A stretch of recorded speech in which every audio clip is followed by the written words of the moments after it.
20 సంవత్సరాల వయసులోనే ఒక భయంకరమైనటువంటి మంచులో దేవుని యొక్క సువార్త కొరకు ప్రార్థనలకు వెళ్ళిపోతుంటే ఒక భయంకరమైనటువంటి జబ్బు వచ్చి 20 సంవత్సరాలకి బైబిల్ చదువుతూ చనిపోతాడు శామ్యూల్ మోరిస్.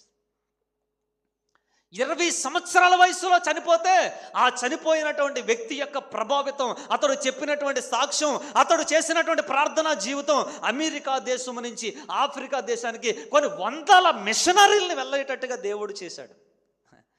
20 సంవత్సరాలే బ్రతికాడండి. 40 వస్తాయి, 60 వస్తాయి మనకి. తాను చనిపోయి తాను చేసినటువంటి ప్రభావితమైనటువంటి పరిచర్య ప్రార్థనా జీవితం అమెరికా దేశం నుంచి ఆ యూనివర్సిటీల నుంచి కొన్ని వందల మిషనరీలు ఆఫ్రికా దేశాలకు వెళ్ళేటట్టుగా చేశారు. ఆఫ్రికా చీకటి కండపు జ్యోతిగా ఈ రోజున శామ్యూల్ మోరిస్ అని పిలుస్తూ ఉంటారు. అలాంటి ఆఫ్రికా దేశానికి మొట్టమొదటి క్రైస్తవుడిగా ఉన్నటువంటి వాడు ఒక నపుంసకుడు. ఆ నపుంసకుడు ద్వారా దేవుడు సువార్తను ప్రకటించాడు. ఆ నపుంసకుడు ఆ దేశంలో ఆ ప్రాంతాల్లో యేసుక్రీస్తుని గురించి పరిచయం చేశాడు. ఈ రోజున క్రైస్తవుడిగా మారినటువంటి వాళ్ళు అతను నపుంసకుడు అండి, ఇతడు హెజ్రా అండి, ఇలాగ చాలామంది రకరకాల